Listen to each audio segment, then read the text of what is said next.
जम्मू कश्मीर में जारी हिंदुओं की टारगेट किलिंग पर केंद्र सरकार बड़ा एक्शन लेने के मूड में नजर आ रही है। कश्मीर में हाइब्रिड आतंकियों के खिलाफ सरकार बड़ी चोट करने वाली है।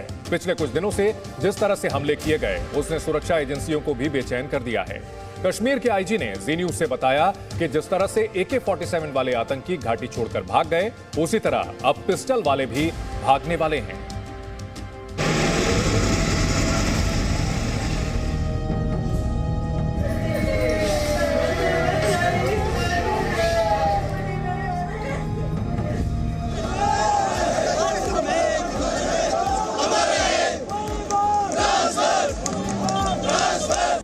हाइब्रिड आतंकियों से निपटने का एक्शन प्लान तैयार। चुन चुनकर आतंकियों पर होगा वार।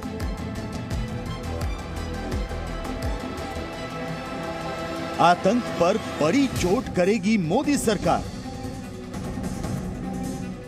घाटी में आतंकियों का होगा संपूर्ण सफाया। आतंक पर आखिरी चोट के लिए अब दिल्ली से लेकर कश्मीर तक मंथन चल रहा है। जिस तरह से घाटी में पत्थरबाजों और टेरर फंडिंग करने वालों का हौसला तोड़ा गया, उसी तर्ज पर आतंकियों का भी हौसला तोड़ने की तैयारी है। AK-47 लेकर घूमने वाले आतंकी पहले ही घाटी छोड़कर भाग चुके हैं, या तो सरेंडर कर चुके हैं या फिर मारे जा चुके हैं। अब पिस्टल लेकर घूमने वालों पर भी बड़ा एक्शन होने वाला है। कि जितना भी सॉफ्ट टारगेट किलिंग हुआ है, इसमें 95% में जो है पिस्टल हुआ है। पिस्टल को कंसील करने में इवन कि पाकिस्तानी टेररिस्ट जो मारा गया है उसके पास से पिस्टल मिला है। तो ये पिस्टल यूज करने में इनको फायदा होता है कि कहीं मूवमेंट करने में ईजी होती है, छिपाना ईजी होता है और टारगेट को नजदीक जाके ये अटैक करता है पूरा। आतंकवाद की जो जड़ें घाटी में बाकी रह गई, इस बार वो भी उखड़ने वाली। जम्मू कश्मीर से अनुच्छेद 370 खत्म हुआ तो लगभग 2 साल शांति रही, लेकिन अब एक बार फिर से घाटी सुलग रही। अब श्रीनगर से दिल्ली तक आतंकवादियों की नई चाल से निपटने का प्लान तैयार हो रहा है। अब सवाल उठ रहे हैं कि क्या कश्मीर को लेकर फिर से कुछ बड़ा होने वाला है? क्या कश्मीर पर मोदी सरकार कोई चौंकाने वाला फैसला लेने वाली है? क्योंकि पिछले कुछ दिनों से एक बेगुनाह के खून के धब्बे सूख भी नहीं पाते कि पाकिस्तान के पाले हुए आतंकी दूसरे बेगुनाह का खून बहा रहे हैं। सरहद पार से दहशतगर्द खूनी साजिश रच रहे हैं और कश्मीर में बैठे हाइब्रिड आतंकी हत्याकांड को अंजाम दे रहे हैं। उधमपुर से 3 आतंकी गिरफ्तार किए गए और पता चला है कि सारे आदेश पाकिस्तान में बैठे लश्कर के आका की ओर से मिल रहे थे।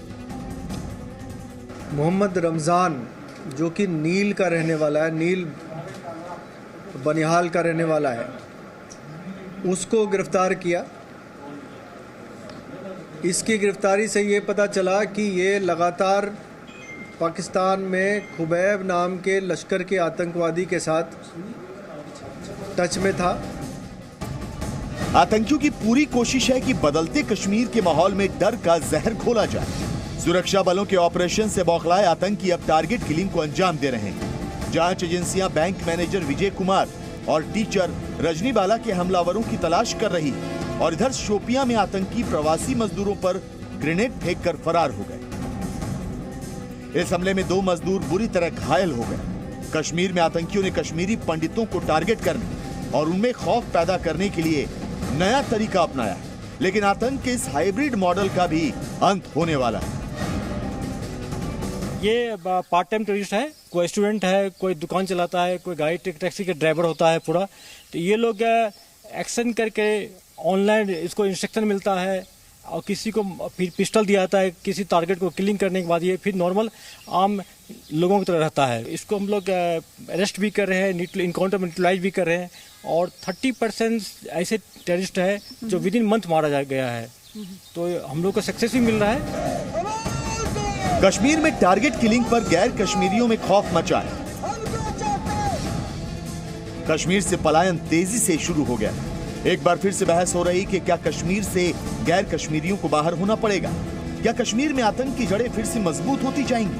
फिलहाल सरकार ने 177 टीचर्स का अति संवेदनशील इलाकों से ट्रांसफर कर दिया है। सभी को कश्मीर के जिला मुख्यालयों में पोस्टिंग दी गई, लेकिन कर्मचारियों का एक ही सवाल है, जब सुरक्षा कर्मी ही सुरक्षित नहीं तो हमें सुरक्षा कौन देगा?